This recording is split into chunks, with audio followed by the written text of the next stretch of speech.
para iniciar os trabalhos dessa noite, vamos fazer uma prece inicial.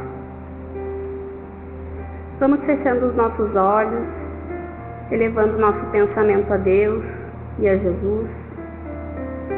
Rogamos aos benfeitores espirituais da nossa Casa Paulo de Tarso, que eles possam realizar, durante as atividades dessa noite, todo o atendimento que necessitamos.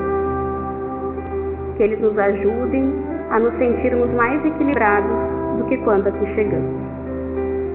Através dessa conexão com os benfeitores, vamos ficando receptivos e atentos para captar as suas boas intuições e os esclarecimentos que serão propostos durante a palestra. Agradecidos pela oportunidade que estamos tendo de termos conseguido chegar até aqui nesta noite, rogamos que Deus nos envolva no seu amor hoje e sempre. Que assim seja. Boa noite, queridos irmãos. Que a paz de Jesus nos envolva hoje e sempre. O tema da noite de hoje é um tema... Vou falar de mim, né? Para mim é um pouco difícil ainda. Ainda sou um espírito bem imperfeito e acho que é tão reconfortante a gente ler e entender. Mas na hora mesmo, às vezes, a gente fica um pouquinho mais fragilizado, na hora em que a gente tem que dar o testemunho. Mas em compensação, hoje nós já sabemos. E logo em seguida, no momento do testemunho, nós somos tomados por aquela lembrança. E aí a gente se dá conta. Não, eu não estou sozinho. Deus, eu sou filho de Deus. Eu não estou desamparado.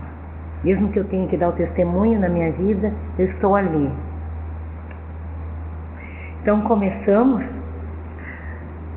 e vamos encontrar aqui hoje, né, e entender a vida através dos ensinamentos da doutrina espírita. Todos os nossos estudos aqui na casa são baseados nos princípios do espiritismo. A existência de Deus, a imortalidade da alma, a pluralidade das existências, a pluralidade dos mundos habitados e a comunicabilidade dos espíritos. Acompanhados por duas leis, a lei de livre-arbítrio e a lei de causa e efeito. A partir dessa compreensão, nós vamos refletir essa noite sobre a lei de causa e efeito. A doutrina espírita, ela explica que tudo se encadeia no universo, nada está solto, nada, tudo aquilo que a gente pensa, que acaso, não existe acaso, existe toda uma preparação. Nada acontece que não esteja numa sequência natural de causas e efeitos, de ação e reação.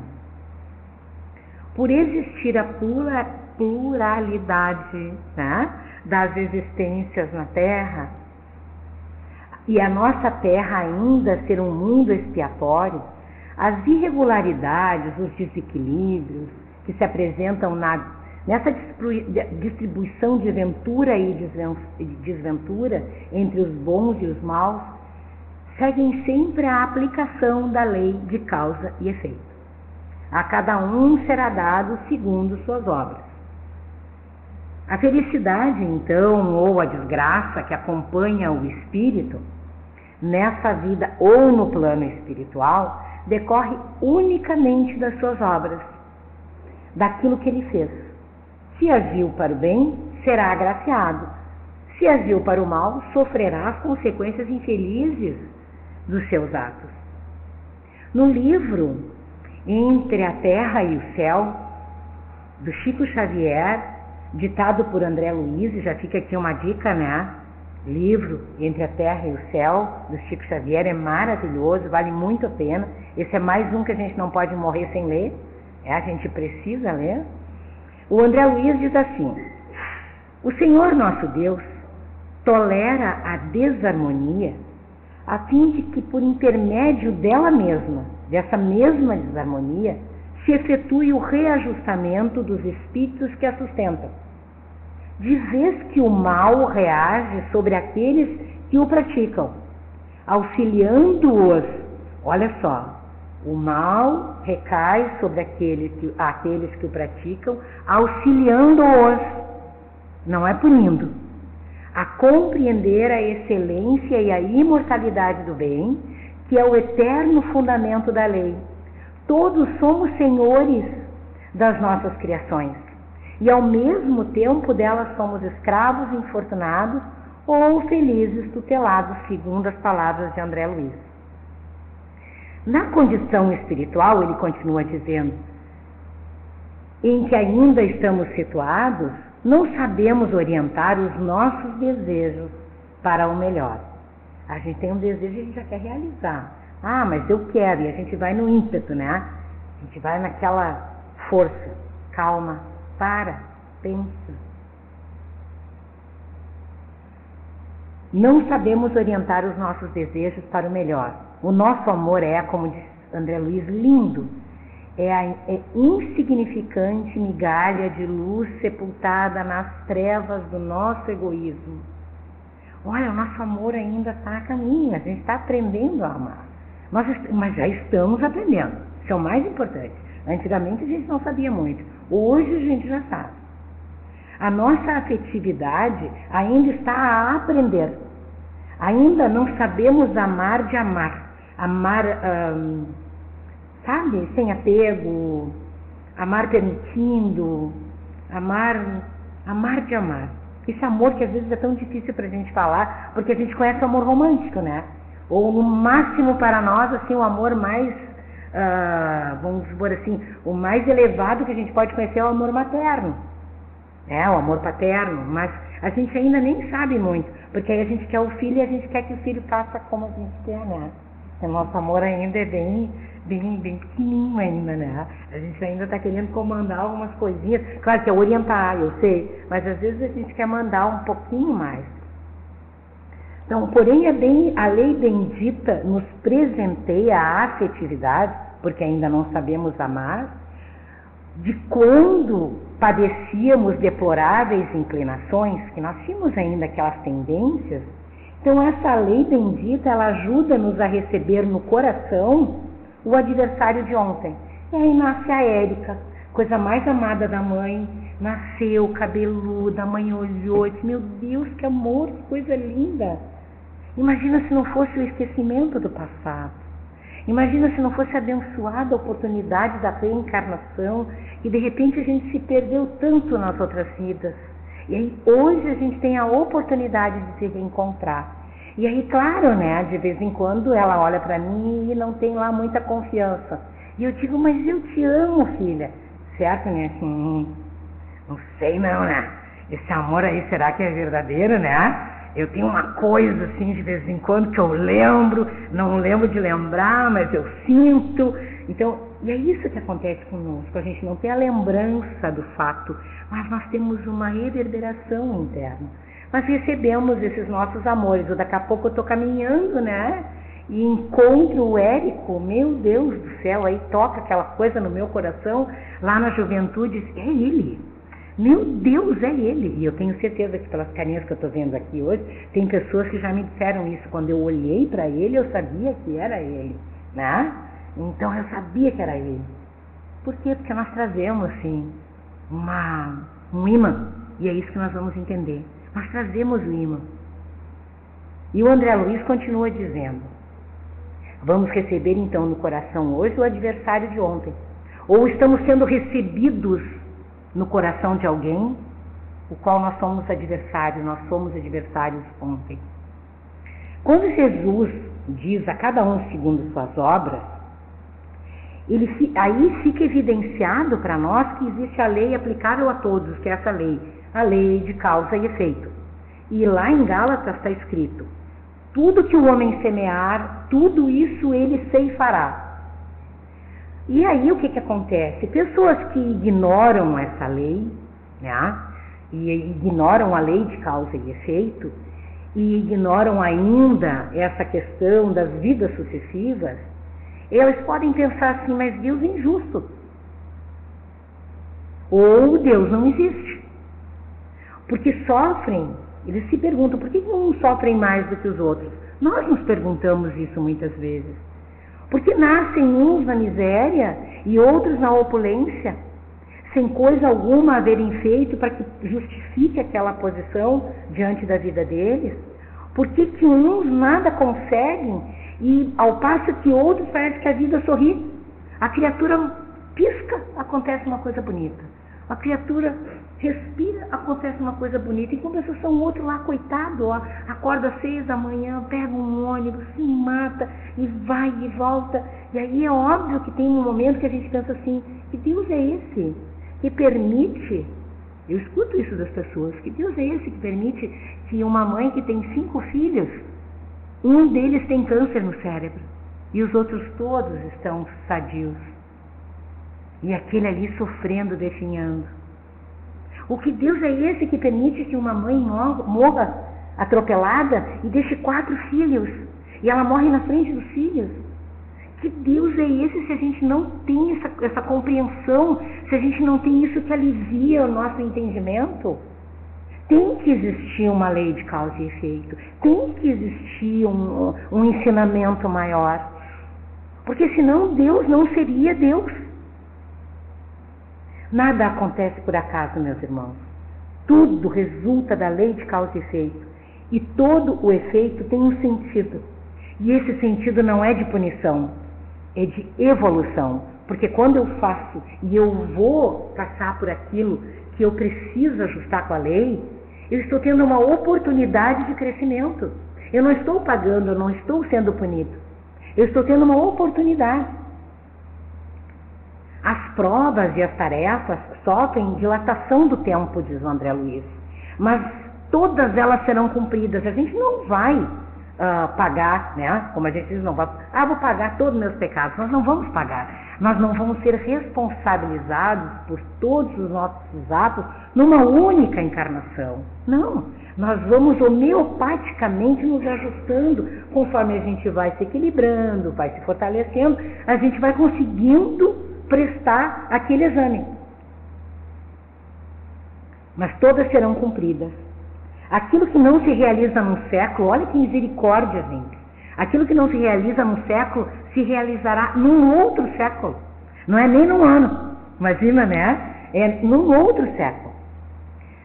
No livro, outro livro do André Luiz, que também não podemos morrer, né? Desencarnar, gente, por favor. Sem ler, né? É o Ação e Reação, do Chico Xavier, também ditado pelo André Luiz. E o André Luiz diz assim: o Espiritismo revela uma concepção de justiça mais ampla. A criatura não se encontra simplesmente subordinada ao critério dos penólogos do mundo. Estamos sob o olhar da lei divina na qual está mergulhada a nossa consciência. Então, claro, quantas vezes já aconteceu isso, que criminosos, pessoas que fazem coisas contra a lei de amor, de justiça e de caridade, e que desencarnam e nada aconteceu, aparentemente saíram ilesos daqui. A nossa justiça não alcançou, mas não existe não alcançar, não existe. Mais cedo ou mais tarde, nós vamos despertar para essa lei, porque tem essa lei, a lei de causa e efeito. Eu tive uma causa, eu vou ter um efeito naquela minha causa. E além de tudo, a minha consciência está mergulhada nessa lei. Em síntese, as nossas possibilidades de hoje se vinculam às sombras de ontem, por impositivos de atração magnética. Essa é a parte mais importante para nós. Saindo com isso daqui hoje está mais que bom. Se cria um campo energético que atrai as consequências do nosso ato. Diante de um ato, pensemos nisso. Eu estou criando aqui um campo energético magnético que vai atrair depois a mesma situação, né? Que não precisa ser da mesma maneira, mas eu vou ter que ressarcir a lei. É nas sucessivas reencarnações que a alma se despoja das suas imperfeições. Então, toda vez que eu provoco um sofrimento ao meu semelhante, eu gero em mim uma situação que me retira a liberdade. Mais cedo ou mais tarde, eu terei de me harmonizar com a lei de Deus. Portanto, se eu erro com o outro e o outro me perdoa, ele se liberta. mas eu continuo vinculado com a necessidade de me reharmonizar com a lei, que é de amor e é de justiça. Então, quando a tragédia encontra a criatura, é a lei de causa e efeito que se cumpriu. As tragédias, os acidentes, propiciam a harmonização com a lei do amor. E eu vou dizer para vocês, eu estava estudando para a palestra e fui fazer um atendimento. E a pessoa me contou uma tragédia que eu não sabia se eu pensava ou se eu chorava. E aí eu fui de novo ler, eu fui de novo pensar. E eu sei, e eu consegui dizer para a pessoa, olha, neste momento, a tragédia ela é muito difícil. Seja com quem for, o nosso filho, a nossa mãe, o nosso marido, conosco, a gente tem a certeza que não é injustiça. É a lei de amor em busca de harmonização dos nossos atos com essa lei. É uma oportunidade que nós estamos tendo. Apesar de ainda sermos, eu falo por mim e pelo meu mentor, quando eu digo ainda sermos, né? Eu e o meu mentor, não sei vocês, mas nós somos ainda muito limitados. Mas a gente estuda para ser um pouquinho melhor. A gente faz prece para ser um pouquinho melhor. Porque é muito difícil passar pelas experiências, principalmente pelas catástrofes, pelas tragédias. Que não existe tragédia. E nós vamos entender um pouquinho mais agora. Vou lançar mão de uma exposição do Haroldo Dutra, onde ele dá uma explicação. Ele faz assim uma analogia. Ele diz assim, ó, cada ato que nós temos é como uma fotografia. Cada fotografia tirada fica registrada, não é assim? Antigamente era registrada, a gente até falou, hoje em dia está lá na nuvem, né? Mas está registrado, pode ter certeza, se tiver a senha, acessa, né? E o plano espiritual tem todas as nossas senhas, podem ter certeza. Não vamos ter dúvida, né? Então, nessa analogia, o espírito é o fotógrafo de cada gesto de bondade ou de maldade, de equilíbrio ou de desequilíbrio. Cada emoção luminosa ou sombria fica gravada, registrada, fotografada no nosso inconsciente profundo, no nosso perispírito. Estes registros são um imã. Durante séculos nós acreditávamos que Deus punia, castigava, julgava. Não. Deus é amor. A única coisa que Ele quer é ver os seus filhos mergulhados, as suas criaturas mergulhadas no amor. Cada um é responsável por si, pela sua máquina e pelas fotografias que tirou. Quando desencarnamos, nós levamos registrado no perispírito, nesse inconsciente profundo, o nosso álbum, ou a gente leva o pendrive, ou a gente tem essa questão, né, lá da nuvem, tá lá. A nossa obra todinha confeccionada na Terra. O nosso, antigamente, não sei se a gente diz isso ainda hoje em dia, o nosso portfólio. Quem conhece essa área, de repente, vai me dizer se eu estou ultrapassado ou não, né? Mas antigamente a gente fazia um portfólio e levava. Então, o nosso portfólio. Cada fotografia é uma força. Cada fotografia, cada ato é uma força que a gente incorporou na nossa existência espiritual. A cada um segundo suas obras. Vou dar um exemplo, para a gente poder entender mais mastigadamente. A Nalu, numa outra vida, tomou um revólver, né? Pegou um revólver, matou o Érico e aproveitou e deixou a sogra morrer de fome. Imagina essa situação. Parece até uma brincadeira, mas isso acontece, né? Isso acontece. Ela fotografou aquela cena tenebrosa que ficará incorporada ao seu perispírito, ao seu inconsciente profundo, por um mecanismo absolutamente sábio da lei divina. A partir deste momento, a Nalu passa a emitir ondas de violência e de assassinato. Onde ela estiver, onde a Nalu estiver, a Nalu vai respirar violência. A Nalu vai respirar homicídio. Assim ocorre, por exemplo, com aqueles também que lesaram financeiramente outros. Eu só estou dando 2 exemplos simples, mas tudo que a gente fizer que vai contra a lei de amor e de justiça fica gravado conosco. E a gente carrega esse imã.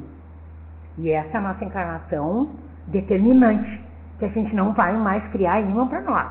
De uma vez por todas a gente vai mudar nosso estilo de fotografia, né? Então, assim, aqueles que lesaram emitem onda de lesa. E o Haroldo fala disso, assim, achei muito interessante, que ele diz assim, pode ter 70 carros aqui na frente, 70 carros estacionados. Aquele carro que vai ser danificado por alguém que passou por ali e sentiu vontade de danificar, quebrar, arranhar, vai ser o carro daquela pessoa que emite vibrações de lesa, de prejuízo. Aí a gente, puxa vida, Ana Lu direitinha, ela vai no centro espírita, chega lá direitinho na hora, e quando sai, tem um arranhão no carro. É acaso? É perseguição? Não, é a lei de causa e efeito se cumprindo num detalhe tão pequenininho. É assim que nós vamos nos reabilitando com a lei, porque é esse ímã que atrai.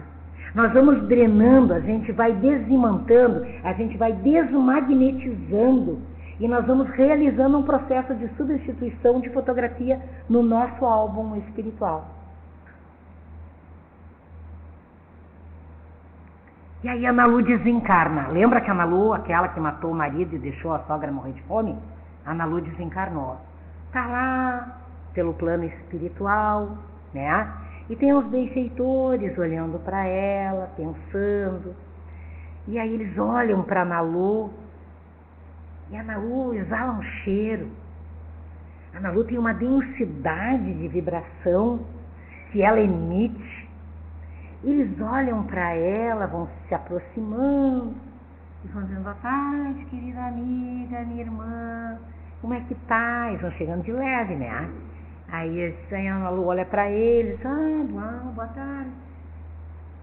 Aí eles dizem assim, minha irmã, tu matou teu marido, né? E a Ana Lu já vai. A Ana Lu não tinha sido presa, ninguém sabia. Ela tinha conseguido esconder aquilo ali.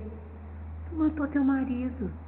E tu sabe que nós também sabemos que a tua sogra morreu de fome por conta dos teus maus cuidados.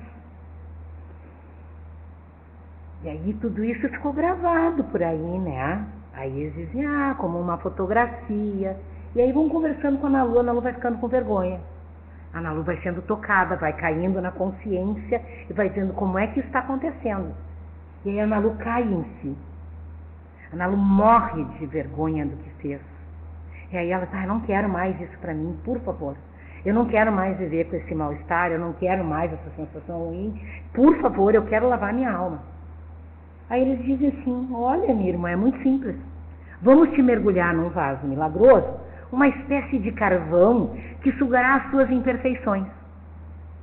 E a Ana Lu diz, né, que não é boba, chega e diz, não estou dentro, é isso que eu quero, né, eu quero resolver isso de uma vez.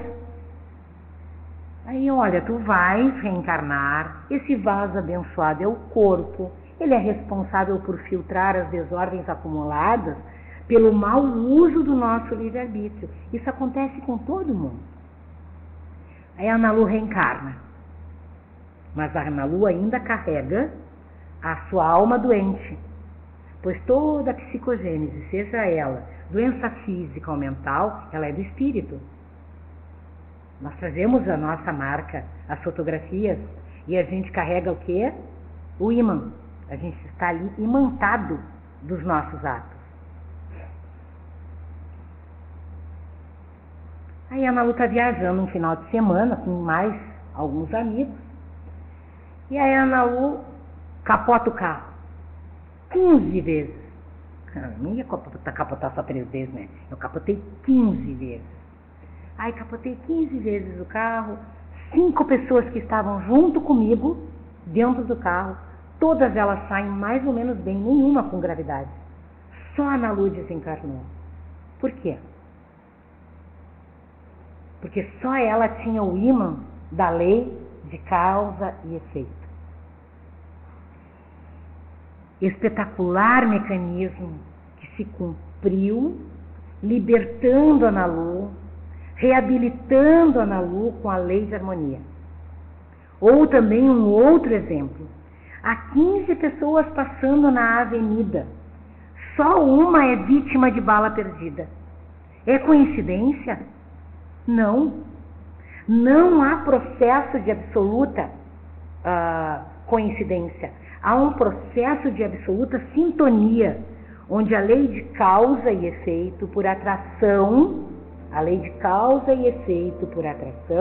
encontra e se cumpre no sentido de realizar a redenção e a harmonização do ser. Mas então e quem atirou, né? E quem pegou o gatilho e iniciou o seu ciclo de efeitos sobre a direção da lei de causa e efeito?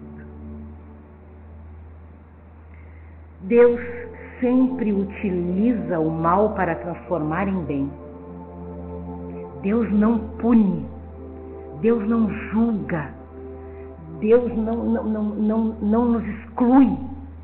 Ele quer a inclusão, Ele quer o amor, Ele quer o alívio, Ele quer a renovação de cada um de nós. Porque Ele é o nosso Criador e Ele sabe que nós somos imperfeitos, que nós temos as nossas dificuldades. Então tudo isso entra como atenuante. Mas nós também precisamos entender que hoje nós já estamos um pouquinho melhores e que nós já estamos num momento de também criar uns agravantes. Então não vamos criar esses agravantes. Para encerrar então o nosso encontro, o resumo do nosso estudo dessa noite é assim: quando nós alteramos a lei divina de harmonia e amor com os nossos atos enlouquecidos, nós registramos todos no perispírito, no inconsciente profundo, e esse registro funciona como um ímã, como a gente já falou, atraindo o cumprimento da necessária e amorosa lei do amor, a lei da justiça, a lei do equilíbrio, a lei do amparo, que nos ensina e não nos pune, nos acolhe como uma professora dedicada, cuidadosa. E se optarmos então, pelo ensinamento de Jesus, lembrando, que o amor cobre a multidão dos nossos pecados, então todo aquele que chegar na nossa porta será visto como oportunidade da recuperação dos nossos registros. A lei é de amor, a lei é de justiça, não é de punição.